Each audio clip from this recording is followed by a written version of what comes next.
ഈ ഭീകരപ്രസ്ഥാനത്തിൻ്റെ ചില രീതികൾ അല്ലെങ്കിൽ ആളുകളെ സ്കെച്ച് ചെയ്ത രീതികൾ, അപ്പോൾ അതിനെപ്പറ്റിയൊക്കെ പോലീസ് എങ്ങനെയാണ് അല്ലെങ്കിൽ പറഞ്ഞിട്ടുള്ളത്? അല്ല, പോലീസും ഞാനുമായിട്ട് അതിനെക്കുറിച്ചൊന്നും ഡിസ്കസ് ചെയ്തില്ല സത്യം പറഞ്ഞാൽ. കാരണം അവരെനിക്ക് തോന്നുന്നു ഇതൊക്കെ ഡിസ്കസ് ചെയ്യുമ്പോൾ ഞാൻ വീണ്ടും ഒരു ട്രോമയിലേക്ക് പോകുമെന്ന് വിചാരിച്ചിട്ടായിരിക്കണം. അതിനെക്കുറിച്ചൊന്നും അവർ പറഞ്ഞില്ല മീൻസ് ഇങ്ങനെ ഉണ്ട്, കണ്ടുപിടിച്ചിട്ടുണ്ട്, ഇന്നയാൾക്ക് പകരം രഞ്ജി ശ്രീനിവാസ് എന്ന പേര് എഴുതിയിട്ടുണ്ട്, ആദ്യമുണ്ട്.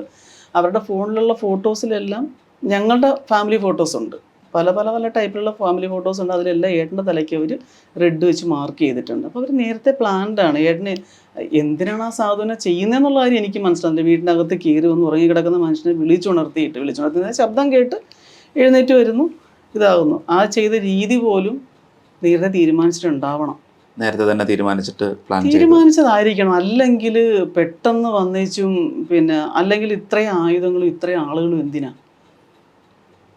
ഒരു മനുഷ്യൻ ഒറ്റയ്ക്കല്ലേ ആ വീട്ടിലുള്ളത്. കാരണം ബാക്കി ഞങ്ങളുള്ള സ്ത്രീകളും കുട്ടികളും ഉള്ള വീടാണ്. അമ്മ, പ്രായമുള്ള അമ്മ, പിന്നെ ഞാൻ, 2 മൈനേഴ്സ് ഉള്ള വീടാണെന്ന് എല്ലാവർക്കും അറിയാം, ഓൾമോസ്റ്റ് എല്ലാവർക്കും അറിയാം. പക്ഷേ ഇവർക്ക് നേരത്തെ അറിയാമായിരിക്കണം. കാരണം ഗേറ്റ് എന്ത് ചെയ്യണം, ഗേറ്റ് തുറന്നിട്ട് അങ്ങോട്ട് സ്ലൈഡ് ചെയ്യേണ്ടതാണ്. ഇപ്പം നിങ്ങളാരെങ്കിലും വീട്ടിൽ വന്നു കഴിഞ്ഞാൽ നിങ്ങൾക്ക് തോന്നുക ഈ ഗേറ്റ് എങ്ങനെ തുറക്കും, അകത്തോട്ട് തുറക്കണോ, ഇത് പുറത്തോട്ടാണ് തുറക്കേണ്ടത്, ഞങ്ങളുടെ അതിൻ്റെ ഒരു പോർഷൻ അത് പുറത്തോട്ട് തുറന്നിട്ട് സ്ലൈഡ് ചെയ്യേണ്ടതാണെന്നൊക്കെ നോക്കി വെക്കാവുന്ന, പെട്ടെന്നൊന്നും ചെയ്യാൻ പറ്റത്തില്ല. ഇതിനൊന്നും ഒട്ടും സമയമെടുത്തില്ല എന്നുള്ളതാണ്. പെട്ടെന്ന് വന്നിട്ടാണ് ചെയ്യുന്നത്. അപ്പോൾ ഇതെല്ലാം നോക്കി വെച്ചിട്ടുണ്ട്. അടുക്കള വാതിൽ നോക്കി വെച്ചിട്ടുണ്ട്, ഇല്ലെങ്കിൽ വാളുമായിട്ട് അടുക്കള വാതിലൊക്കെ വന്ന് നിൽക്കണ്ട. കാരണം ബെഡ്റൂം പോലും അവർക്ക് അറിയാമെന്നുള്ളതാണ് എനിക്ക് തോന്നുന്നത്. കാരണം എന്ന് വെച്ചാൽ ഞങ്ങളുടെ ഒരു ജനലിന് അവിടെ കേട്ടില്ല, ഒരു സിംഗിൾ ജനലുണ്ട്. അവിടെ നിന്ന് നോക്കിക്കഴിഞ്ഞാൽ നേരെ ഞങ്ങളുടെ ബെഡ്റൂം ആണ്. വാച്ച് ചെയ്യാണ്ട് ഞങ്ങൾ വാതിലും ജനലും എല്ലാം തുറന്നിട്ട് തന്നെ രാത്രി കിടക്കാൻ നേരത്തെ ഇതൊക്കെ അടയ്ക്കത്തുള്ളൂ.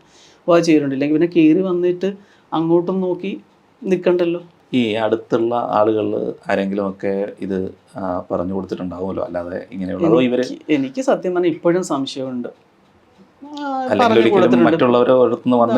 പിന്നെ ഇതിനകത്ത് പ്രതി ഒരു MO വാർഡിലുള്ള, ഞങ്ങളുടെ വാർഡ് മുനിസിപ്പൽ ഓഫീസ് വാർഡാണ്, മുമ്പ് പാലസ് വാർഡായിരുന്നു.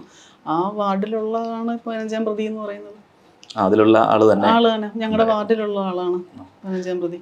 ഈ തിരിച്ചറിയൽ പരേഡുമായിട്ട് ബന്ധപ്പെട്ടൊക്കെ ഇവർ പല രീതിയിലുള്ള ടെക്നിക്കുകളും പ്രയോഗിച്ചിരുന്നല്ലോ. കാര്യം കോടതിയിൽ ആദ്യ സമയത്ത് ഇവരെ കണ്ട രൂപത്തിൽ ഏകദേശം തന്നെ താടിമുടിയൊക്കെ മാറ്റിയിട്ടുണ്ടാകുന്നുണ്ട്. താടിമുടിയുള്ളവരൊക്കെ അതൊക്കെ മാറ്റിയിട്ടുണ്ടായിരുന്നു. ജയിലിലാണ് ഞങ്ങൾ ആദ്യം ഇവരെ ഐഡൻറ്റിഫൈ ചെയ്യുന്നത്. ആ സമയത്ത് വീട്ടിൽ വരുമ്പോൾ താടിയും മുടിയൊക്കെ നീട്ടി വളർത്തിയിട്ടുള്ളവർ ഇവർ പിടിക്കപ്പെടുന്ന സമയത്ത് ഇവരെല്ലാം ഇവരുടെ ഷേപ്പൊക്കെ മാറ്റിയിട്ടുള്ളത്.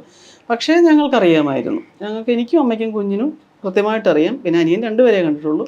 കൃത്യമായിട്ട് ഇനി എങ്ങനെയെല്ലാം ഒരു രൂപം മാറ്റിയാലും ഞങ്ങൾ അവരെ കണ്ടുപിടിച്ചു, മജിസ്ട്രേറ്റിനെ കാണിച്ചു കൊടുത്തു. പിന്നീട് കോടതിയിൽ വന്നത് 17 മാസത്തിന് ശേഷമാണ് വിസ്താരം. ആ വിസ്താരത്തിൽ വരുന്ന സമയത്ത് ഒരേ വേഷത്തിൽ, വെള്ളമുണ്ട്, വെള്ള ഷർട്ട്, ഫുൾ സ്ലീവ്, പിന്നെ വെള്ളത്തോർത്ത്, ഒരേപോലത്തെ ചെരുപ്പ്, താടി മീശയൊക്കെ നീട്ടി വളർത്തി. പിന്നെ ഐഡൻറ്റിഫൈ ചെയ്യേണ്ട ആളുടെ ഇവിടെയൊക്കെ നെറ്റിക്ക് മാർക്കുള്ള ആളുണ്ട്. അപ്പോൾ നെറ്റിയുടെ മാർക്കെന്ന് വെച്ചാൽ ഇങ്ങനെ ഒരു കുഴിവുള്ളൊരു മാർക്കാണ്. അതൊക്കെ പുട്ടി തേച്ച് കഴിഞ്ഞാൽ അത്യാവശ്യം മേക്കപ്പ് സാധനങ്ങളൊക്കെ എനിക്കും അറിയാവുന്നതാണ്. ഇതിനകത്ത് എന്താ തേച്ച് വെച്ചിട്ടുണ്ടെന്നുള്ള കാര്യം നമുക്ക് വ്യക്തമാണ് കാണുമ്പോഴേ.